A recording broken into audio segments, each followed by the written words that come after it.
زیادہ اہم، اس کی اولاد اور مال سے بھی زیادہ اہم اسلام ہوتا ہے۔ گویا کہ اس کا جینا مرنا، زندہ رہنا، قربانی دینا سب اسلام کے لیے ہوتا ہے۔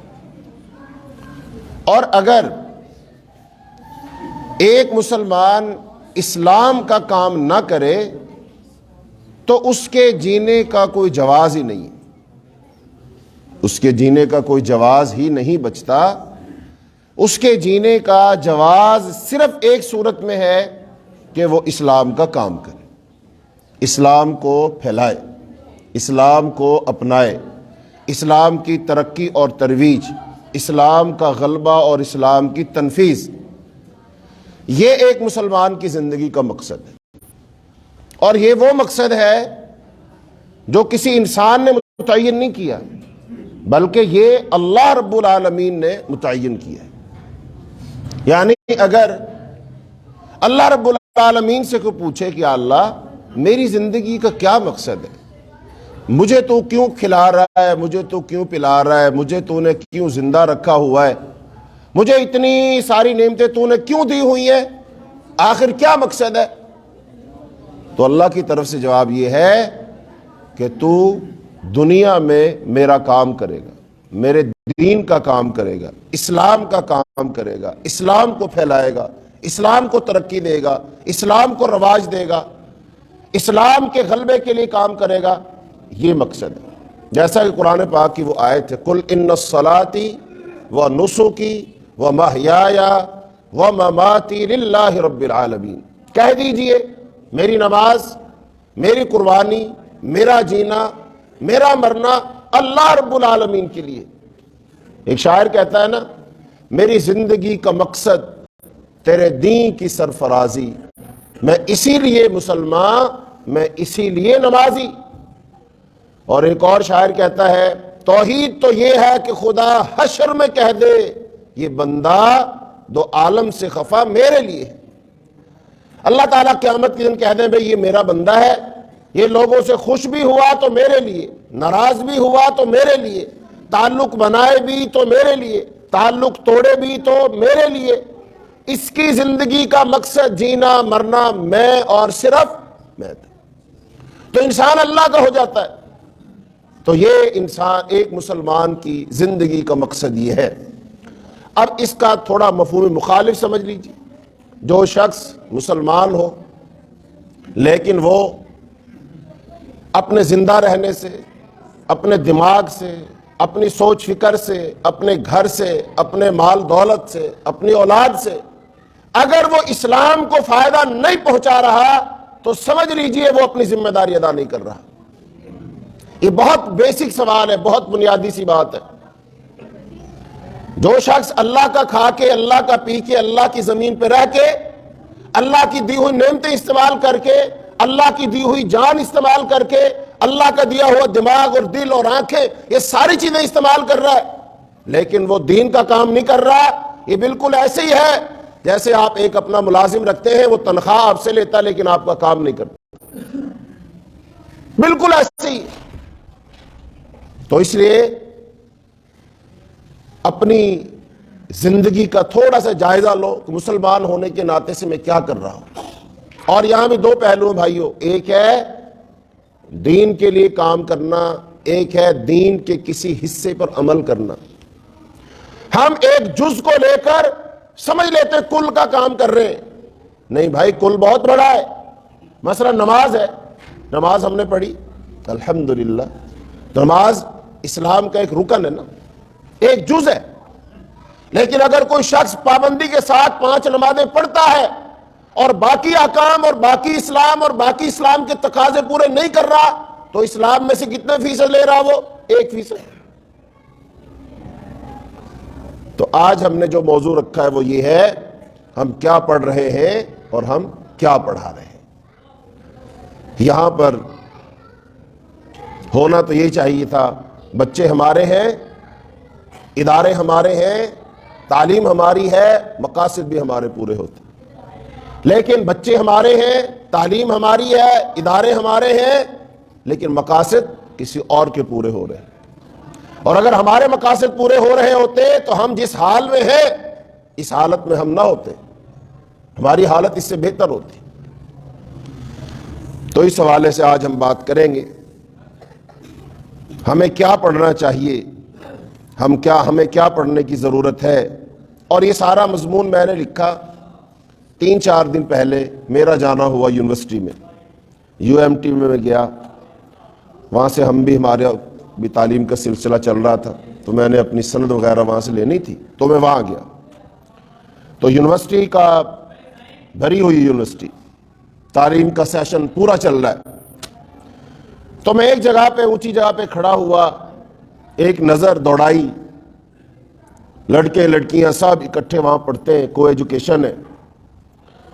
تو اب میں نے پھر یہ بات سوچی کہ یہ سارا نوجوان طبقہ آخر مسلمانوں کا ہے نا، مسلمانوں کے بیٹے بیٹیاں ہیں نا، یہ مسلمان ہیں نا، اتنے نوجوان ہیں، اتنی ان میں توانائی ہے، اتنی صلاحیتیں ہیں، ڈگریاں ہولڈر ہیں، ان کے پاس فن ہے، ہنر ہے، سب کچھ ہے، لیکن یہ کس کے پیچھے بھاگ رہے ہیں؟ ان کی زندگی کا مقاصد کیا ہے؟ انسان کو کیا سوچ دوڑا رہی ہے؟ کس کے پیچھے وہ بھاگ رہا ہے؟ کس کے لیے جی رہا ہے؟ صبح اٹھتا ہے تو کیا سوچتا ہے؟ گھر سے نکلتا ہے تو کیا سوچتا ہے؟ سارا دن کلاسز لیتا ہے تو کیا سوچتا ہے؟ اور پھر گھر جاتا ہے تو کیا سوچتا ہے؟ تعلیم مکمل ہو جائے گی، وہ کہاں جائے گا؟ یہ ساری باتیں میرے ذہن میں آئیں۔ تو ایک اس کا سادہ سے ہلکا سا جواب تو یہی آیا کہ ان میں سے 100 میں سے 90% لوگ وہ ہیں جو اس تلاش میں ہوں گے، لکھ کر، پڑھ کر، تعلیم حاصل کر کے، قابلیت پیدا کر کے، کوئی ڈاکٹر، کوئی انجینئر بن کر اب ہم کہاں چلے جائیں؟ ہمیں کسی دوسرے ملک کی وہ شہریت مل جائے، نیشنلٹی مل جائے، ہم وہاں چلے جائیں اور وہاں جا کر ہم خدمات سر انجام دیں۔ اکثر و بیشتر کی یہ خواہش ہوگی، اسکالرشپ مل جائے۔ اچھا، جس ملک کے تم بیٹے ہو، جس نے تمہیں پالا ہے، جس کی سرزمین پر تم رہے ہو، تعلیمی ادارے، تعلیم حاصل کی ہے، استادوں نے تمہیں پڑھایا ہے، اور وہ قوم پسماندہ ہے، غریب ہے، اس کو ضرورت ہے افراد کی، وہ قوم کہاں جائے؟ وہ ملک کہاں جائے گا؟ ان کا والی وارث کون ہوگا؟ چونکہ ہمارے پڑھے لکھے نوجوان طبقے کو تو وہ لے گئے یا وہ خود چلے گئے۔ اس کا مطلب وہ ہمارے پاس تو نہیں آئے، ہماری منت سماجت تو نہیں کی ہمارے پاس آؤ، ہم خود گئے تو ہماری زندگی کے مقاصد ہمیں لے کر گئے۔ چونکہ ہماری زندگی کا مقصد کیا ہے؟ دولت، پیسہ، اچھی زندگی، گاڑی، بنگلہ، اچھی رہائش، یہ بالکل صحیح ہے، اس میں کوئی حرج نہیں ہے۔ لیکن بھائیو، اگر آپ اسلام کو بیچ کر، اسلام کو چھوڑ کر، اسلام کے مقاصد کو چھوڑ کر اور غیروں کے مقاصد کو پورا کر کے اگر آپ کو یہ دنیا مل جائے، یہ گاڑی بنگلہ مل جائے، روپیہ پیسہ مل جائے، اللہ کی قسم تم نے بہت گھاٹے کا سودا کیا۔ ہاں، اگر تو اسلام کے لیے جیے، اسلام کے لیے کام کرے، اسلام کے لیے کوشش کاوش کرے، اسلام کے غلبے پر تو چلے، اور سب سے بڑی بات تو رسول اللہ صلی اللہ علیہ وسلم کے مشن کو پورا کرے۔ چونکہ رسول اللہ صلی اللہ علیہ وسلم میں ایک مقصد کے تحت اللہ نے آپ کو مبعوث فرمایا، اور مبعوث فرما کر اللہ نے خود آپ کی زندگی کا مقصد متعین کیا، اور وہ کیا تھا؟ قرآن میں یہ آیت 3 مرتبہ آئی ہے، اور یہ اللہ تعالیٰ نے کسی نبی کو حکم نہیں دیا۔ انبیاء کا 25 انبیاء کا قرآن میں ذکر ہے، کسی ایک نبی کو بھی اللہ نے یہ نہیں کہا جو حضرت محمد صلی اللہ علیہ وسلم کو کہا۔ اللہ پاک نے کیا فرمایا؟ هو الذی ارسل رسولہ بالہدی ودین الحق لیظہرہ علی الدین کلہ۔ فرمایا وہ ذات جس نے اپنے رسول کو مبعوث فرمایا دین حق دے کر، اور پھر صرف دین حق دے دیا کہ بس اس کو لے جاؤ اور اپناؤ، لوگوں کو بتاؤ؟ نہیں، آگے فرمایا لیظہرہ علی الدین کلہ۔ فرمایا اب آپ کا مقصد یہ ہے، آپ کا جینا مرنا یہ ہے کہ اس دین اسلام کو باقی تمام ادیان پر غالب کرو۔ رسول اللہ صلی اللہ علیہ وسلم کی زندگی کا مشن کیا تھا؟ پھر دین اسلام کو صرف اپنانا نہیں، نمازیں پڑھنا نہیں، روزے رکھنا نہیں، افراد کی تیاری کرنا نہیں، ایک اچھا معاشرہ بنانا نہیں، حقوق و فرائض سکھانا نہیں، بلکہ مقصد یہ تھا دین اسلام کو تمام ادیان پر غالب کرنا. بتائیے یہ غالب کیسے ہو جائے گا؟ فرض کر لو، دور نہ جاؤ، اپنا اپنا حساب لگا لو. جتنا میں اسلام کے لیے وقت دے رہا ہوں، جتنا میں اسلام کے لیے اٹینشن دیتا ہوں، جتنا اسلام کے بارے میں غور و فکر اور سوچتا ہوں، یا پھر جو چلو اسلام کے لیے تھوڑا بہت پیسہ خرچ کرتا ہوں، آپ ایمانداری سے خود جواب دیجئے، اتنے سے کیا اسلام دنیا میں غالب ہو جائے گا؟ اتنی کوشش کرنے سے جتنی میں کر رہا ہوں، میں نماز پڑھ رہا ہوں، روزے رکھتا ہوں، زکوٰۃ دیتا ہوں، حج بھی کرتا ہوں، عمرے بھی کر رہا ہوں، مساجد میں چندہ وغیرہ بھی دے رہا ہوں، غریب یتیم کا خیال بھی کرتا ہوں، اللہ توفیق دیتا ہے، قرآن بھی پڑھ لیتا ہوں، تہجد بھی پڑھ لیتا ہوں. سوال صرف اتنا ہے، کیا اتنا کرنے سے کیا اسلام دنیا میں غالب آ جائے گا؟ جواب تو ہاں میں یا نہ میں. اور اتنے سے تو تیرے گھر میں اسلام نہیں آ سکتا، اور اتنے سے تو تیرے بچے نمازی نہیں بن سکتے، اور اتنے سے تو تیری اپنی ذات نبی صلی اللہ علیہ وسلم کے نمونے پر نہیں چل سکتی. تو دنیا کے خواب دیکھ رہا ہے. اچھا چلو مان لے اتنا کرنے سے اسلام غالب آ جائے گا. باقی جو کفار بیٹھے ہیں، دیگر مذاہب والے بیٹھے ہیں، یہود بیٹھے ہیں، نصارہ بیٹھے ہیں، ہندو بیٹھا ہے، کیا ان کے پاس کچھ بھی نہیں ہے؟ کیا وہ تیرا مقابلہ نہیں کریں گے؟ کیا وہ اپنے نوجوانوں کو تیرے سامنے کھڑا نہیں کریں گے؟ انہوں نے تو کیا ہوا ہے، منصوبہ بنایا ہوا ہے. وہ تو سمجھتے ہیں ساری دنیا میں ان کے منصوبوں کی راہ میں سب سے بڑی رکاوٹ ہے تو کون ہے؟ اسلام ہے. وہ کہتے ہیں جب تک اسلام کو گراؤ گے نہیں، اسلام کو ڈھاؤ گے نہیں، اسلام کو کمزور نہیں کرو گے، اسلام کے ماننے والے نوجوانوں کو، نوجوان ان کے ہوں گے، نام ان کا ہوگا، جب تک ان کا ذہن اپنے مطابق نہیں بناؤ گے اس وقت تک ہمارا مذہب نظریہ دنیا میں غالب نہیں ہوگا. اور انہوں نے منصوبہ بندی کی ہوئی ہے. تو وہ تو پیسہ بھی لگا رہے، جان بھی لگا رہے، مال بھی لگا رہے. بتائیے ایک اسرائیلی فوجی مسجد اقصی میں داخل ہو کے فلسطینی پر گولی کیوں چلاتا ہے؟ فلسطینی پر اسرائیلی فوجی مسجد اقصی میں داخل ہو کے رمضان کے مبارک مہینے میں گولی کیوں چلا رہا ہے؟ کیا سمجھتے ہیں آپ؟ اس لیے چلا رہا ہے، ان کا نظریہ ہے کہ سارے فلسطین پر قبضہ ہمارا ہوگا، یہ سارا اسرائیل بنے گا، یہاں پر ہم ہیکل سلیمانی بنائیں گے، یہاں سے مسجد اقصی کو گرایا جائے گا. ان کا یہ مشن ہے. بتاؤ آہستہ آہستہ اس مشن میں وہ کامیاب ہو رہے نہیں ہو رہے؟ عیسائیوں نے کہاں تک اپنا مشن پھیلایا ہوا ہے؟ ہر جگہ عیسائی مشنری لوگ پھیل رہے. پاکستان میں دیکھیے امریکہ کی مدد سے کتنے ادارے چل رہے، تعلیمی ادارے چل رہے، غریبوں یتیموں کے اسکول چل رہے، ایڈ وہ دیتے، کسان کو وہ قرضہ دیتا ہے، وہ کیوں دے رہا ہے؟ ہمارے خیر خواہ ہے، ہمارا بھلا چاہتے ہیں، اتنے مخلص ہیں، انہیں ہماری فکر ہے. نہیں میرے بھائیوں، مقاصد ہے ان کی. بات یہ ہو رہی تھی اتنا کچھ وقت دینے سے میرے بھائیوں، میرے عزیزوں، اسلام میری ذات میں غالب نہیں ہو سکتا، میرے گھر میں غالب نہیں ہو سکتا، میرے محلے میں غالب نہیں ہو سکتا، میری بستی میں غالب نہیں ہو سکتا، اور میرے ملک میں غالب نہیں ہو سکتا. ساری دنیا میں کہاں سے غالب ہوگا؟ اس کا مطلب جتنا بڑا مشن ہے تیاری اتنی کرنی پڑے گی. بڑا مشن ہے، بہت بڑا مشن ہے. اور یہ کس کا دیا ہوا مشن ہے؟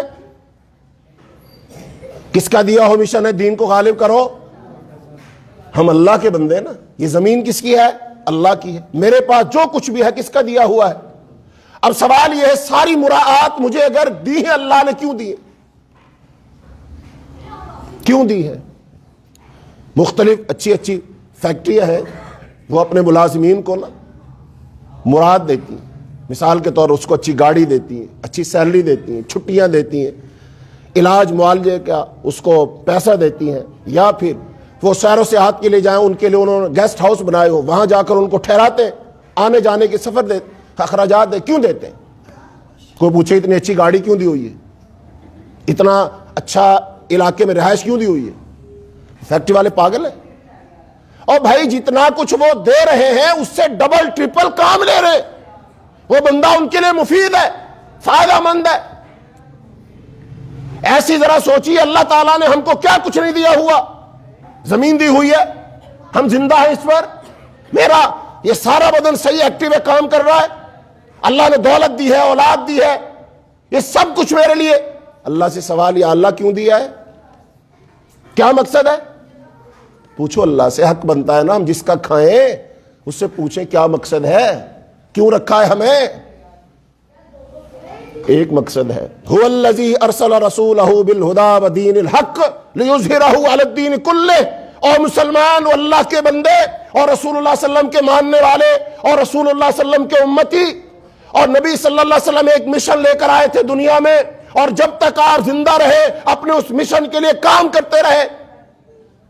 بتائیے رسول اللہ صلی اللہ علیہ وسلم کی ذات پاک، رسول اللہ صلی اللہ علیہ وسلم کا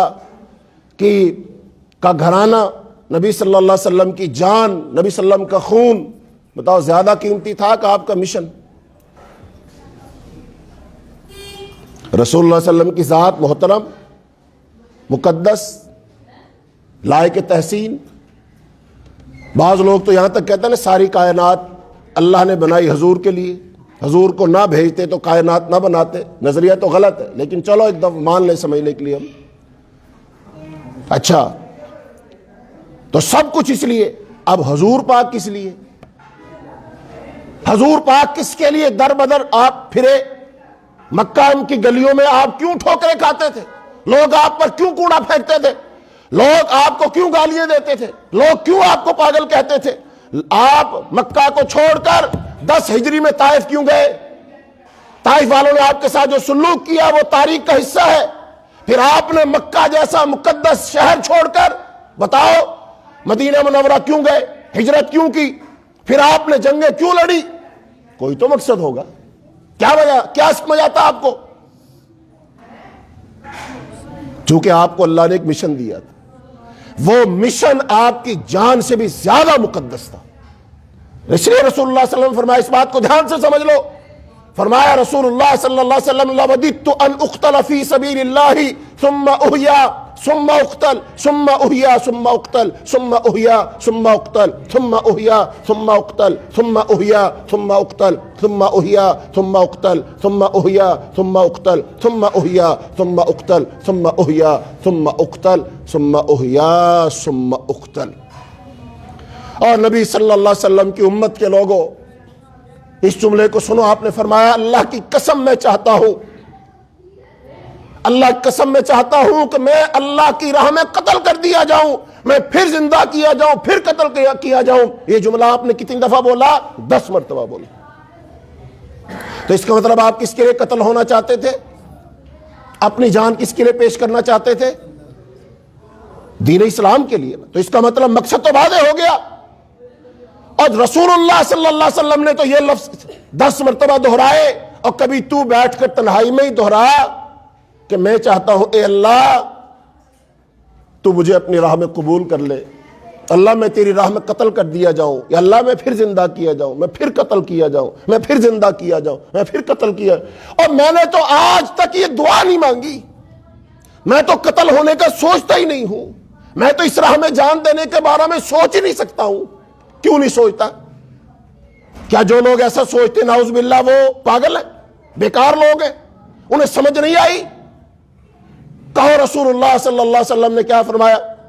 اے اللہ میں چاہتا ہوں میں تیری راہ میں قتل کر دیا جاؤں، پھر زندہ کیا جاؤں، پھر قتل کیا جاؤں۔ آپ کا فرمانا صحیح تھا کہ نہیں؟ تو میں کس کا امتی ہوں؟ ہمارا راہبر و رہنما کون ہے؟ مقتدا کون ہے؟ پیشوا کون ہے؟ رسول اللہ صلی اللہ علیہ وسلم۔ مزہ تو تب ہے نا جو ان کی خواہش وہی میری خواہش ہو، جو ان کا مقصد وہی میرا مقصد ہو، جو ان کا مشن وہی میرا مشن ہو، جس راہ پہ وہ چلے اسی راہ پہ میں چلوں، اسی لیے میں قربانیاں دوں۔ تو میرے نبی کا تو یہ رستہ ہے، میرے نبی کا تو یہ مقصد ہے، میرے نبی تو اس لیے جیا، میرے نبی نے تو اس لیے مارے کھائیں، میرا نبی تو اس لیے خون بہاتا رہا، میرا نبی تو اس لیے لاشیں اٹھاتا رہا، میرا نبی تو اس طرح ہجرتیں کرتا رہا، اور آخری دم تک لڑتا رہا۔ جب رسول اللہ صلی اللہ علیہ وسلم نے غزوہ حنین لڑا، اس وقت پتہ آپ کی عمر کتنی تھی؟ چونکہ جب مدینہ مکہ مکرمہ سے آپ گئے تھے 53 سال، تو اس وقت آپ کی عمر تھی 8 اور جمع کرو، 53 اور 8 کتنے ہو گئے؟ 61۔ مکہ جب فتح کیا تھا 61 سال آپ کی عمر تھی، اور اس کے بعد غزوہ حنین ہوا، تو اس کا مطلب 63 سال تو آپ کی کل عمر ہے۔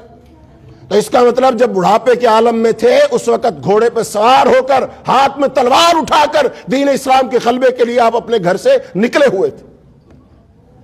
اور آج ہم اور غزوہ احد 3 ہجری میں، اس کا مطلب 53 اور 3 کتنے ہو گئے؟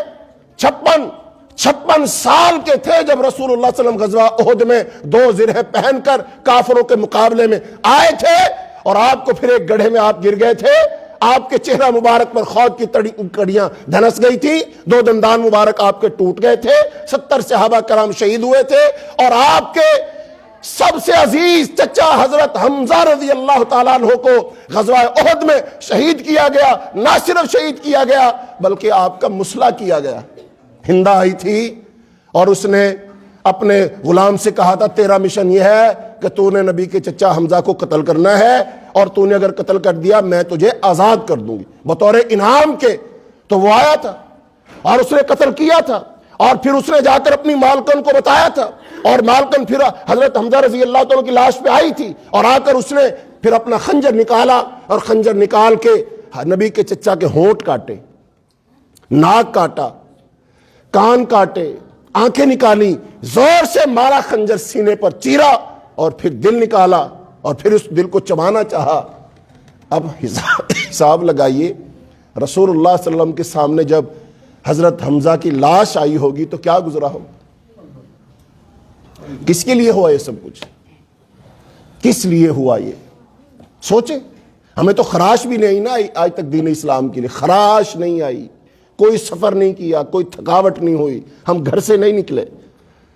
نبی کا چچا ٹکڑے ہوئے پڑے ہیں، مسلح ہوا پڑا ہے، آنکھیں نکلی ہوئی ہیں، سینہ چیرا ہوا ہے.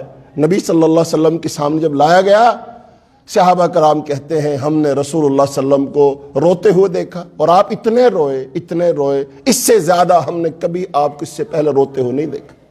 کیوں بھلا؟ اس لیے کہ حضرت حمزہ رضی اللہ عنہ کا سارا خاندان تو مکہ میں تھا، وہ تو اکیلے چلے گئے تھے نا حضور کے ساتھ، اور پھر اس وقت تک نوحہ کرنا، رونا پیٹنا، عورتوں کا واویلا کرنا اسلام میں منع نہیں ہوا تھا، حرام نہیں ہوا تھا. لہذا اور بھی 70 صحابہ شہید ہوئے، تو جب ان کی لاشوں کو لینے کے لیے ان کے لواحقین آئے، پھر لوگ روئے، محبت کا اظہار کیا.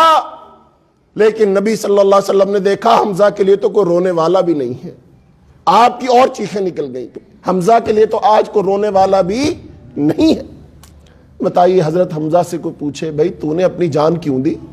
کیا تمہیں اپنی جان پیاری نہیں تھی؟ کیا تو مکہ جیسے مقدس شہر میں رہنا پسند نہیں کرتا تھا؟ کیا تجھے پسند نہیں تھا تو ہر روز طواف کیا کرے، حجر اسود کو تو چوما کرے، صفا مروہ کی تو سعی کیا کرے، مقام ابراہیم کو تو دیکھا کرے؟ کیا تجھے سب کچھ پسند نہیں تھا؟ تو نے کیوں ہجرت کی؟ تو دیس سے بدیس کیوں ہو گیا؟ پرایا کیوں ہو گیا؟ تو مدینہ کیوں چلا گیا؟ اور تجھے کیا ضرورت پڑی تھی؟ پھر تو جنگ میں آ گیا، لڑنے آ گیا، اور کس سے لڑنے آیا؟ اپنوں کے خلاف. کوئی ہاشمی ہے، کوئی قریشی ہے، کوئی تیرا چچا ہے، کوئی تایا ہے، تو ان سے لڑنے آ گیا. کیوں لڑنے آیا؟ بتا، جواب دے. کیا جواب دیں گے حضرت حمزہ؟ جواب یہ ہوگا ایک طرف اللہ کا دین ہے، اللہ کا رسول ہے، اللہ کی شریعت ہے، اللہ کا یہ مطالبہ ہے اس دین کو دنیا میں غالب کرو، اور جو اس دین سے محبت کرتا ہے ہم اس سے محبت کرتے ہیں، جو اس دین سے محبت نہیں کرتا ہم اس سے محبت نہیں کرتے. جو نبی کا دوست ہے وہ ہمارا دوست ہے، جو نبی کا دشمن ہے وہ ہمارا دشمن ہے. بھلے میرا سگا باپ کیوں نہیں ہے، بھائی کیوں نہیں ہے، بیٹا کیوں نہیں ہے، ماموں کیوں نہیں ہے، خالو کیوں نہیں ہے، وہ ہمارا دشمن ہے. لہذا میں مسلمان ہوں، اللہ کے اس مشن کو پورا کرنے کے لیے آیا ہوں. میں اور آپ کہاں ہیں؟ ہر شخص جو کلمہ پڑھتا ہے وہ بنیادی طور پر یہ حلف اٹھاتا ہے لا الہ الا اللہ محمد الرسول اللہ، کہ آج بھی 1450 سال بعد میں اس بات کا اقرار کرتا ہوں کہ اللہ کے سوا کوئی عبادت کے لائق نہیں ہے. اس کائنات کا خالق، مالک، رازق، بادشاہ، داتا، دستگیر، گنج بخش، بگڑیاں بنانے والا صرف اور صرف ہے تو ایک اللہ ہے. اور دوسرا اعلان یہ کرتا ہے کہ اس دنیا میں رہبر و رہنما اگر کوئی ہے، مقتدا کوئی ہے، پیشوا کوئی ہے، جس کی پیروی کی جائے، جس کے طریقے پہ زندگی گزاری جائے، وہ صرف اور صرف حضرت محمد صلی اللہ علیہ وسلم. اور میں ان کا پیروکار ہوں، میں ان کے مشن پر کاربند ہوں. میں جیتے جی اسی رستے پر چلوں گا. میں آپ کا امتی ہوں, آپ کا پیروکار ہوں. جس رستے پر آپ چلے میں بھی اس پر چلوں گا. جو آپ کا مشن تھا وہ میرا مشن ہے, جو آپ کا مقصد تھا وہ میرا مقصد ہے. میرا نبی بھی جیتے جی اس مشن پر چلتا رہا, میں بھی ان کی سنت پر عمل کرتے ہو اسی مشن کو پورا کروں. یہ ہے نبی صلی اللہ علیہ وسلم کی اتباع اور پیروی. ہم لڑتے جھگڑتے رہتے ہیں, یہ کام ایسے کرو, یہ کام ایسے کرو, یہ کام ایسے کرو, یہ کام ایسے کرو, ایسے سنت ہے, ایسے سنت ہے. ٹھیک ہے, ہم صرف ان سنتوں پر ہی عمل کریں گے. یہ جہاد کرنے والی سنت پر کون عمل کرے گا؟ ہجرت کرنے والی سنت پر کون عمل کرے گا؟ اس دین کو دنیا میں غالب کرنے والی سنت پر کون عمل کرے گا؟ نبی صلی اللہ علیہ وسلم عقیدے اور نظریے کو دنیا میں پھیلانا, سمجھانا, لوگوں کو بتانا, اس سنت پر کون عمل کرے گا؟ اور قرآن پاک میں پڑھ لینا, علماء سے پوچھ لینا, یہ جو آیت ہے نا لَقَدْ كَانَ لَكُمْ فِي رَسُولِ اللَّهِ أُسْوَةٌ حَسَنَةٌ, یہ آیت اب تو عام ہے. مسلمان ساری زندگی کے مسائل اسی سے لے گا, آپ کو نمونہ مانے گا. لیکن یہ آیت خاص طور پر جہاد کے بارے میں نازل ہوئی ہے کہ نبی صلی اللہ علیہ وسلم تمہارے لیے جہاد میں نمونہ ہے. یہ خاص طور پر یہ جہاد کے بارے میں. ہم اپنی جان کو بچا بچا کے رکھ رہے ہیں. تو میرے عزیزوں, میرے بھائیوں, ایک مسلمان پھر صحیح مسلمان, مشنری مسلمان کب بنتا ہے؟ جب رسول اللہ صلی اللہ علیہ وسلم کے مشن پر عمل کرتا ہے. اور آپ کا مشن کیا تھا؟ مقصد کیا تھا؟ جینے کا مقصد کیا تھا؟ اللہ نے متعین کیا, هو الذی ارسل رسولہ بالہدی ودین الحق لیظہرہ علی الدین کلہ. بتائیے ہمیں یہ بات سمجھ آتی؟ میں اپنے گھر میں, سردی کا موسم ہے نا, میں اپنے آپ کو, اپنے بچوں کو لے کے اپنے گھر میں بیٹھا ہوں, سردی نہ لگ جائے, کمرہ گرم رہے, کھلاؤ پلاؤ بچوں کو. یہ مشن ہے نا ہمارا. اچھا بتائیے, صحابہ کرام ایسے اپنے گھروں میں اپنی فیملیوں کو لے کر بیٹھتے, ان کی حفاظت کرتے, ان کو کھلاتے پلاتے, کاروبار بڑھاتے, تو دین اسلام پھیل سکتا تھا دنیا میں, دین غالب ہو سکتا تھا, ہم مسلمان ہو جاتے. پھر یہ کیسے ہوا؟ یا تو وہ نعوذ باللہ کہو ان کو سمجھدار تھے, یا کہو وہ ناسمجھ تھے. کیا آپشن لیں گے ہم؟ انہوں نے فیصلہ جو کیا کہ ہم گھر سے نکلیں گے, جائیں گے, اللہ کے دین کو پہنچائیں گے, غالب کریں گے, اس کے لیے کوشش کاوش کریں گے, حتیٰ کہ اس راہ میں ہماری جان چلی جائے, مال چلا جائے, اولاد چلی جائے, سب کچھ قربان ہے, ہم کر دیں گے. بتاؤ ان کا فیصلہ صحیح تھا کہ صحیح نہیں تھا؟ اگر یہ فیصلہ صحیح تھا پھر اس کا مطلب ہمارا فیصلہ غلط ہے. وہ سب کچھ قربان کرنے والے, ہم سب کچھ بچانے والے, بتاؤ دونوں برابر ہو سکتے؟ ٹکراؤ ہے, مشن ایک نہیں ہے. کہا وہ سمجھدار عقل مند, اللہ نے ان کو عقل مند کہا, اللہ ان سے راضی اور خوش ہوا, فرمایا فَإِنْ آمَنُوا بِمِثْلِ مَا آمَنْتُمْ بِهِ فَقَدْ اهْتَدَوْا. اگر تم بھی ویسے ایمان لاؤ جیسے وہ ایمان لائے تھے تب تم ہدایت یافتہ ہو, وگرنہ تم ہدایت یافتہ نہیں ہو. تو اس لیے میرے عزیزوں, میرے بھائیوں, بات کو پھر خلاصہ کریں. ایک مسلمان تب بنتا ہے جب اس کا جینا مرنا اسلام ہو, جب اس کی کوشش کاوش اسلام ہو, اس کی فکر اسلام ہو, اس کے گھر کا سب سے بڑا مسئلہ اسلام ہو, وہ اپنی اولاد کو اسلام کے لیے تیار کرتا ہو, خود بھی اسلام کے لیے تیار ہوتا ہو, وہ اسلام کے دوستوں اور دشمنوں کو پہچانتا ہو, اور دنیا میں اسلام کو غالب کرنے کے لیے منصوبہ بندی کرتا ہو, اپنے بچوں کو بٹھاتا ہو, اپنے بچوں کی ذہن سازی کرتا ہو, ان کی تربیت کرتا ہو, اور تب وہ مسلمان ہے, وگرنہ پھر مسلمان کہاں ہے. اقبال نے کہا تھا, وضع میں تم ہو نصارہ تو تمدن میں ہنود, یہ مسلمان ہیں جنہیں دیکھ کے شرما یہود. کہیں اس نے کہا تو یوں تو سید بھی ہو, مرزا بھی ہو, افغان بھی ہو, تم سبھی کچھ ہو, بتاؤ تو مسلمان بھی ہو. فرقہ بندی ہے کہیں اور کہیں ذاتیں ہیں, کیا زمانے میں پنپنے کی یہی باتیں ہیں؟ کیا ہو تم؟ میں تو اپنے آپ سے پوچھتا ہوں, آپ لوگوں کو بھی ایک سوال لیتا ہوں, جا کر اپنے آپ سے ضرور پوچھنا. سوال یہ ہے, میں کیا ہوں؟ باقاعدہ آپ تنہائی میں بیٹھنا اور یہ انگلی اٹھا کر جو ہمیشہ دوسروں کی طرف اٹھتی ہے نا, اپنی طرف اٹھانا اور سوال کرنا, میں کیا ہوں؟ آپ تین میں سے ایک ضرور ہوں گے, یا مومن ہوں گے, یا منافق ہوں گے, یا کافر ہوں گے. تین ہی ہو سکتا ہے نا، مومن، منافق اور کافر۔ پھر اگر سمجھ نہ آئے کہ میں کیا ہوں، پھر ذرا قرآن نکال کے مومنوں کی صفات پڑھنا، مومن کون ہوتا ہے۔ قرآن میں سورہ المومنون ہے، قد افلح المؤمنون الذین هم فی صلاتهم خاشعون۔ مومن کی صفات پڑھنا، اپنے آپ کو ٹٹولنا، یہ صفت اللہ نے مومن کی بتائی میرے اندر ہے، یہ ہے، یہ ہے، آئینہ خود بخود قرآن بن جائے گا، اور تو اپنی تصویر کو دیکھتے جانا اور ٹک کا نشان لگاتے جانا۔ اور پھر تو دیکھنا منافق جو ہوتا ہے اس کی علامات کیا ہے۔ حدیث میں بتایا نبی صلی اللہ علیہ وسلم نے 4 علامات۔ منافق وہ ہوتا ہے جب بات کرتا ہے جھوٹ بولتا ہے، وعدہ کرتا ہے وعدہ خلافی کرتا ہے، اذا وعد اخلف واذا اؤتمن خان، اور فرمایا واذا خاصم فجر، اور جب کسی سے کوئی جھگڑا وغیرہ ہو جائے تو گالیاں نکالتا ہے۔ اور فرمایا من کن فیہ اربعا، جس میں 4 علامتیں ہوں، کان منافقا خالصا، وہ خالص منافق ہے۔ اب اگلے الفاظ دھیان سے سنو سب بھائی، وہ خالص منافق ہے۔ وَإِن صَامَ وَصَلَّى، اگرچہ وہ نماز پڑھتا ہو، اگرچہ وہ روزہ رکھتا ہو۔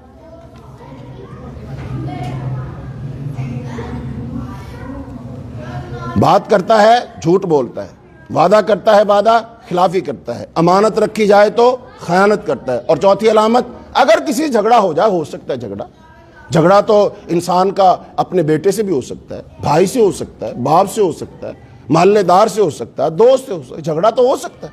لیکن منافق کی عادت کیا ہوگی؟ جیسے جھگڑے گا نا گالی نکالے گا، خاصم فجر۔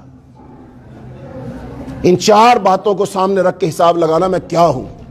اور فرمایا جس میں 1 علامت پائی گئی وہ 25% منافق، جس میں 2 علامات پائی گئیں وہ 50% منافق، جس میں 3 علامات پائی گئیں وہ 75% منافق، اور جس میں 4 علامات پائی گئی وہ 100% منافق، بھلے وہ 5 وقت کا نمازی ہو، بھلے وہ روزے رکھتا ہو۔ یہ رسول اللہ صلی اللہ علیہ وسلم کے الفاظ ہیں، آپ کا فرمان ہے، وَإِن صَامَ وَصَلَّى۔ پھر پوچھو اپنے آپ سے میں کیا ہوں۔ اور فرمایا تیسرا آپشن کیا ہو سکتا ہے؟ کافر۔ فرمایا اللہ تعالیٰ نے کہ جو لوگ شریعت کے ہوتے ہوئے، قرآن کے ہوتے ہوئے، اگر وہ اللہ کے قانون کے ہوتے ہوئے اور کسی قانون کے مطابق فیصلے کرے تو فرمایا یا وہ منافق ہیں، یا وہ فاسقین ہیں، یا وہ کافرین ہیں۔ بات سخت ہے، لیکن قرآن کی بات، حدیث کی بات، تو میں پھر کیا ہوں؟ سوال کرنا ہے میں کیا ہوں۔ اور تھوڑا سا آگے چلے جاؤ، فرمایا بین العبد و بین الکفر والشرک ترک الصلاۃ۔ جو بندہ کلمہ تو اس نے پڑھ لیا، کلمہ پڑھنے کے بعد وہ بندہ نماز نہیں پڑھتا، ایک نماز جان بوجھ کر چھوڑ دیتا ہے، فرمایا وہ کافر ہو گیا۔ یہ کس کا فرمان ہے؟ یہ رسول اللہ صلی اللہ علیہ وسلم کا فرمان ہے۔ دیکھیں مسجد کے اڑوس پڑوس جتنے لوگ ہیں، کیا سب نمازیں پڑھتے ہیں؟ ہم 5 نمازیں پڑھتے ہیں۔ تو میرے بھائیوں اس مشن پہ آؤ جو رسول اللہ صلی اللہ علیہ وسلم کا مشن ہے۔ دیکھو میں کیا ہوں۔ ایسا نہیں ہو سکتا کہ ہم سب مسلمان بھی ہوتے، ایمان والے بھی ہوتے، اور ہم مغلوب ہوتے، مقہور ہوتے، لاچار اور بے بس ہوتے، کافر ہم پر حکمرانی کرتے۔ یہ ناممکن ہے۔ یہ بالکل ایسی ناممکن ہے جیسے سردیاں ہیں تو گرمی نہیں ہے، جیسے رات ہے تو دن نہیں ہے۔ ایسی اگر ہم مومن ہوتے ہم مغلوب نہ ہوتے۔ قرآن میں اللہ نے فرمایا لا تہینوا ولا تحزنوا وانتم الاعلون ان کنتم مؤمنین۔ لا تہینوا ولا تحزنوا، کمزور مت پڑو، غم مت کرو، غالب تم ہی آؤ گے اگر تم مومن ہو۔ شرط لگائی اللہ نے، غالب تم ہی آؤ گے اگر تم کیا ہو۔ مفہوم دوسرا کیا بنے گا کہ اگر تم مومن نہیں ہو تو تم غالب نہیں آؤ گے۔ بتاؤ آج ہم غالب ہیں کہ مغلوب ہیں؟ بولے غالب ہیں کہ مغلوب؟ یہ ہمارا مغلوب ہونا اس بات کی شہادت ہے کہ ہم صحیح مومن نہیں ہیں۔ اگر ہم صحیح مومن ہوتے تو ہم غالب ہوتے، ہو ہی نہیں سکتا ایک ہم مغلوب ہوتے، چونکہ اہل ایمان پھر مغلوب نہیں ہو سکتے۔ چونکہ اہل ایمان کا مغلوب ہونا دین کا مغلوب ہونا ہے، اور یہ کیسے ہو سکتا ہے؟ طاقتور اللہ اور اس کا دین مغلوب ہو جائے اور اس کے ماننے والے مغلوب ہو جائے، یہ نہیں ہو سکتا۔ پاکستان میں الیکشن ہوتے ہیں اور جس کی حمایت ہماری فوج کر دے، بتاؤ وہ جیتا کہ نہیں جیتا؟ اور جس کی حمایت فوج نہ کرے وہ ہارتا ہی نہیں ہارتا؟ عوام اس کے ساتھ ہو، کچھ بھی ہو، ایسا ہوتا ہے؟ کیوں کہ طاقتور ادارہ ان کے پیچھے کھڑا ہے، اس کا مطلب وہ جیت جاتے۔ تو یہ دنیاوی مثال ہے نا۔ تو بتائیے ساری کائنات کا بادشاہ کون ہے؟ سارے اختیارات کس کے پاس ہیں؟ سارے لشکر کس کے ہیں؟ ساری قدرتیں کس کی ہیں؟ سارا حکم کس کا ہے؟ اللہ کا ہے۔ پھر اللہ جس کے ساتھ وہ مغلوب کیسے ہو سکتا ہے؟ نہیں ہو سکتا نا۔ اس کا مطلب اللہ جن کو دنیا میں غالب کرنا چاہتا ہے وہ صحیح معنوں میں اس معیار پر پورے نہیں اترتے جن کو اس معیار پر ہونا چاہیے۔ اللہ کا معیار کیا؟ تو مومن بنو، ایمان کے تقاضے پورے کرو، ایمان کو سمجھو، اللہ تمہیں غلبہ دے گا۔ تو اس لیے میرے بھائیوں، مسلمان بنو، صحیح مسلمان بنو، معیاری مسلمان بنو، قرآن کے مطابق مسلمان بنو، قرآن کے مطلوب مسلمان بنو، قرآن کے مطلوب مومن بنو۔ جو اللہ نے قرآن حدیث میں معیار بیان کیا ہے اس پر پورے اترو، معیاری مسلمان بن جاؤ۔ یہ چند صفحات میں آپ کو پڑھ دوں، یہ جو میں نے اس دن یونیورسٹی میں بیٹھ کے لکھے، بس ایک دم بیٹھا، یہ ساری باتیں ذہن میں آ گئیں ماحول کو دیکھ کر کہ ہمارے بیٹے، ہمارے نوجوان، یہ ہمارا سرمایہ، ہمارا مستقبل کس کے ہاتھوں میں کھیل رہا ہے۔ ہم اپنا دماغ کس کو دیتے ہیں کہ بھئی ان کو پڑھاؤ سمجھاؤ؟ ہم ان کو دیتے ہیں کہ اچھا اس کو معیشت دان بنا دو، سیاست دان بنا دو، اقتصادیات کا ماہر بنا دو۔ وہ اس کے ساتھ ساتھ اسے ایک اچھا ملحد بناتے ہیں، اس کے دماغ میں اپنا فارمولا فیڈ کر دیتے ہیں، چپ لگا دیتے ہیں اپنی، اور وہ جب بھی بولتا ہے پھر ان کی بولیاں بولتا ہے، وہ ان کے کام کرتا ہے۔ اسلام اس کی ترجیحات میں سے نہیں ہوتا، وہ اسلام کے لیے جیتا مرتا نہیں ہے، اس کے آئیڈیل وہ بن جاتے ہیں۔ تو ہمیں کیا پڑھنا چاہیے؟ ہمیں کیا پڑھنے کی ضرورت ہے؟ مثلاً ہم معاشیات، اقتصادیات، سیاسیات، معاشریات اور نظام، سسٹم کے بارے پڑھتے اور پڑھاتے ہیں، کیا اتنا کافی ہے؟ مذکورہ بالا علوم ہم کس سے پڑھتے ہیں اور پڑھاتے ہیں؟ یعنی امریکہ، برطانیہ، چائنا یا روس وغیرہ کے؟ کیونکہ ان علوم کے ماہرین سب کے سب اپنے ہوتے ہیں۔ بھئی امریکہ میں ایک بندہ بیٹھا ہے، وہ ماہر سیاست دان ہے، اور ایک بندہ چائنا میں بیٹھا ہے، تو دونوں الگ الگ ہیں نا۔ چائنا والے سیاست کی رہنمائی کس سے لیں گے؟ اپنے اس گرو سے۔ امریکہ والے کس سے لیں گے؟ اپنے امریکہ کے بندے سے۔ ایسا تو نہیں ہو سکتا چائنا والے اپنے بندوں کو بھیجیں، جاؤ بھی تم ان سے ٹیوشن لے کر آؤ، امریکہ والوں سے سیاست پڑھ کر آؤ۔ ایسا ہوتا ہے؟ نہیں ہوتا۔ تو یہ سارے علوم کے ماہرین ان کے اپنے استاد ہیں، اور ان کے بچے اپنے اپنے استادوں سے پڑھ رہے ہیں، کیونکہ یہ وہ مسائل ہیں جو سب کو پیش آتے ہیں اور سب نے ہی ان کا حل نکالا۔ لیکن اس کے باوجود نظریات، طریقے اور ان علوم کے ماہرین اپنے اپنے ہیں۔ ان نظریات کی ساکھ پر تشکیل پانے والا نظام بھی اپنا اپنا ہے۔ امریکہ کا نظام اپنا ہے، چائنا کا نظام اپنا ہے، برطانیہ کا نظام اپنا ہے، سب کا اپنا اپنا نظام ہے کہ نہیں؟ کیا خیال ہے اگر کوئی چائنا میں بیٹھ کے، چائنا کا بندہ جو امریکہ ان کا سب سے بڑا دشمن ہے، امریکہ کے نظام کی حمایت کا نعرہ لگائے، چائنیز اسے پسند کریں گے؟ کیا کہیں گے؟ یہ غدار ہے، یہ ہمارے ملک میں ہے لیکن یہ ان کی بولیاں بول رہا ہے، پسند نہیں کریں گے۔ اس بات کو ذہن میں رکھنا، آگے جا کر اس کا تعلق ہے۔ تو نظام بھی اپنا اپنا ہے، ہر ایک یہی سمجھتا ہے کہ ہمارا نظام و نظریہ سب سے بہترین ہے۔ یہ دنیا میں بہت سارے لوگوں کا خیال ہے کہ ہمارا نظام بہتر ہے، اور وہ دکھاتے ہیں۔ ہم مسلمان کہہ سکتے ہیں ہمارا نظام سب سے بہتر ہے؟ بتاؤ حقیقت میں ہمارا نظام سب سے بہتر ہے کہ نہیں؟ یعنی قرآن کا نظام سب سے بہتر ہے کہ نہیں؟ حدیث کا نظام سب سے بہتر ہے کہ نہیں؟ رسول اللہ صلی اللہ علیہ وسلم کا طریقہ سب سے بہتر ہے کہ نہیں؟ ہے کہ نہیں؟ ہے۔ لوگ کہتے ہیں دکھاؤ، پریکٹیکلی دکھاؤ، تم نے اس بہترین نظام کے ذریعے سے اپنے عوام کی کیا فلاح کی، اپنے مسائل کا کیا حل کیا ہے؟ ہم چپ ہو جاتے ہیں۔ اگر اچھا نظام تمہارے پاس ہے، اللہ کی ہدایت قرآن تمہارے پاس ہے، سب سے بہترین انسان حضرت محمد صلی اللہ علیہ وسلم کا اسوہ تمہارے پاس ہے، بتاؤ تم نے اس کے مطابق کیا بنایا؟ تمہارے ملک میں تو سیلاب آ جائے تم بھیک مانگنے ہمارے ہاں آ جاتے ہو، تمہارے زلزلہ آ جائے تو بھیک مانگنے ہمارے پاس آ جاتے ہو، تمہارے ملک کا نظام تعلیم ہم بناتے، سیاست تمہیں ہم سکھاتے، اور اچھی کتاب تمہارے پاس تو سیاست اچھی تمہارے پاس ہونی چاہیے تھی نا۔ ہم تم سے سیاست سیکھتے، ہم نظام تعلیم تمہارا اپناتے۔ اس کا مطلب یہ تضاد ہے، ہم یہ کہیں کہ اچھا نظام ہمارے پاس ہے اور بھیک مانگنے ان کے پاس چلے جائیں، تو وہ سوچتے ہوں گے یہ کتنے بدھو لوگ ہیں۔ لہٰذا ان کا دعویٰ ہے ہمارا نظام اچھا ہے، دنیا چل رہی ہے ہمارے نظام کے مطابق۔ کتنے ملک ہیں، ہم نے ان کو فتح کیا ہوا ہے، ساری دنیا کو ہم سبق پڑھاتے۔ تو تشکیل پانے والا نظام اپنا اپنا ہر ایک یہی سمجھتا ہے سب سے بہتر نظام ہمارا ہے۔ اب دو باتیں ہو سکتی ہیں، مذکورہ بالا امور اور مسائل کو حل کرنے والوں کو عالمی شخصیات تسلیم کر لیا جائے۔ عالمی شخصیت تسلیم کرنے کا مسئلہ ہے۔ امریکہ کیا چاہتا ہے؟ ساری دنیا میں بڑی حیثیت کس کی ہو؟ میری ہو۔ چائنا کیا چاہتا ہے؟ سب سے بڑی حیثیت کس کی ہو؟ میری ہو۔ وہ 5 ممالک ویٹو کے وہ یہی چاہتے ہیں نا۔ بتاؤ ان میں اسلام کا نمبر کون سا ہے؟ اسلام بھی چاہتا ہے کہ نہیں میرا بھی کوئی نام لے کہ عالمی لیول پر سب سے بڑا مقام میں اسلام کا ہے۔ اسلام چاہتا ہے کہ نہیں اس کی آواز اٹھائے، کوئی آواز بلند کرے اور اپنا کر دکھائے، ان کو منہ توڑ جواب دے۔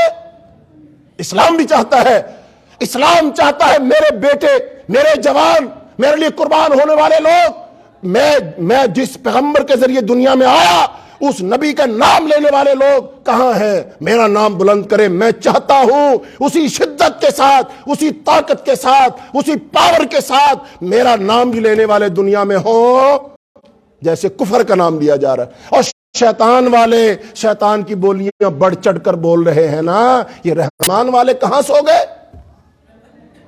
رحمان بھی چاہتا ہے کہ میری نمائندگی کوئی کرے دنیا میں، میرا کلمہ حق بلند کرے، میرے نظام کو دنیا میں پھیلانے کی کوشش کرے۔ اللہ چاہتا ہے یہ۔ اور اللہ کے پسندیدہ بننے کے لیے قدم اٹھاؤ، ذہن بناؤ، تربیت کرو، اسلام کو اپنا سب سے بڑا مسئلہ سمجھو۔ ہمارا سب سے بڑا مسئلہ اس دنیا میں معاش معیشت کا، اقتصادیات کا، سیاسیات کا نہیں ہے۔ ہم مسلمانوں کا سب سے بڑا مسئلہ دنیا میں اول و آخر اسلام ہے، اسلام ہے، اسلام ہے۔ کاش کہ ہم اس بات کو سمجھ جائیں۔ اور ہماری ویلیو بھی اللہ کے ہاں اسلام کی وجہ سے ہے، اور اگر ہم اسلام کے لیے کچھ نہیں کریں گے اللہ کی نظر میں ہماری اہمیت 2 ٹکے کی نہیں، کوئی حیثیت نہیں ہماری۔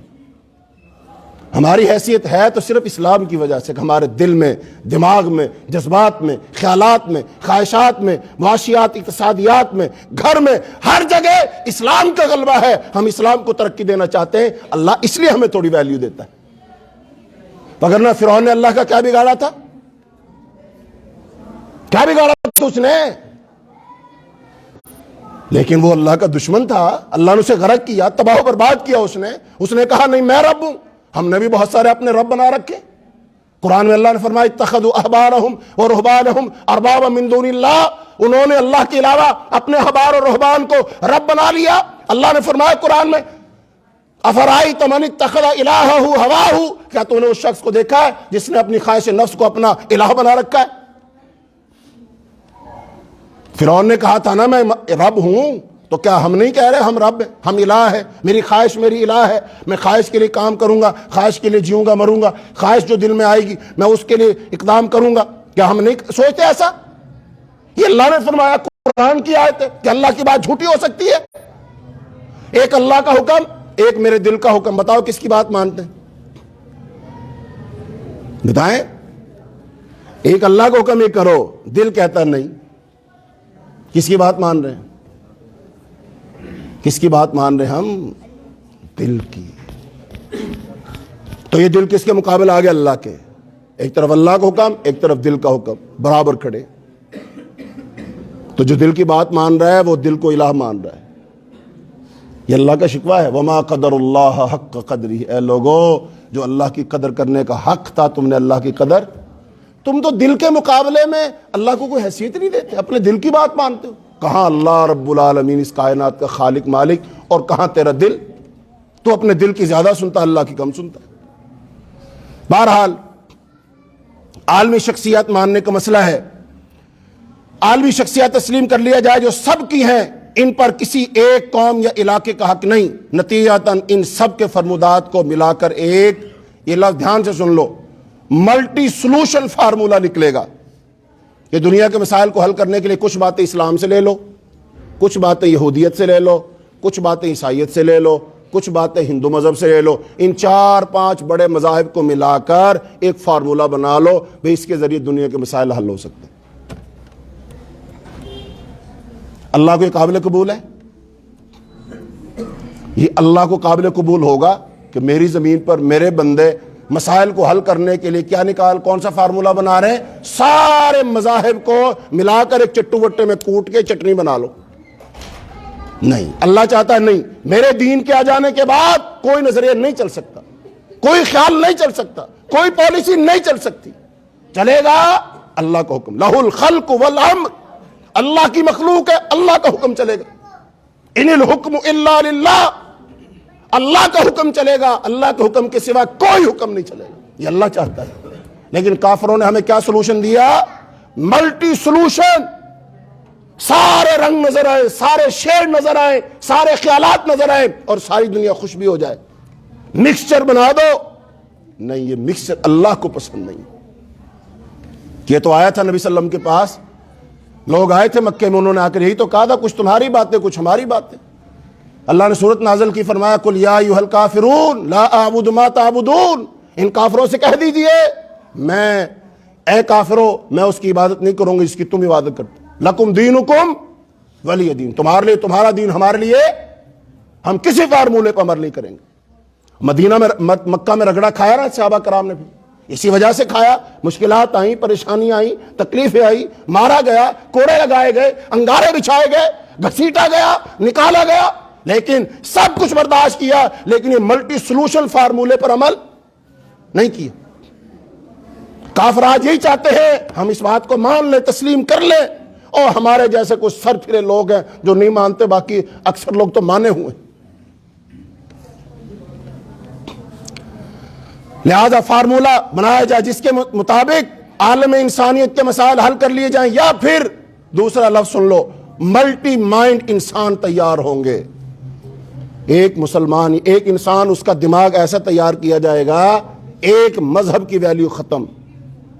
ایک مذہب، ہم کہتے ہیں اسلام اسلام اسلام، کہیں گے نہیں، اسلام کا نام نہیں لیتے، ہم ایک اصول بناتے اور وہ اصول سب مانیں گے، عیسائی بھی مانے، یہودی بھی مانے، ہندو بھی مانے، مسلمان بھی مانے۔ ذہن ایسا تیار کر دو۔ بتاؤ کہ ذہن کہاں تیار ہوتے ہیں؟ ذہن کہاں تیار ہوتے ہیں؟ تعلیمی اداروں میں، درس گاہوں میں۔ جو بچہ آپ استاد کے سامنے بٹھاتے ہیں وہ استاد کیا کرتا ہے؟ اس کو تعلیم دیتا ہے۔ اور ہم ایک لفظ اور بولتے ہیں، کہتے ہیں بھائی تعلیم کے ساتھ ساتھ کیا ہونی چاہیے؟ ایک لفظ اور بولتے ہیں، تربیت۔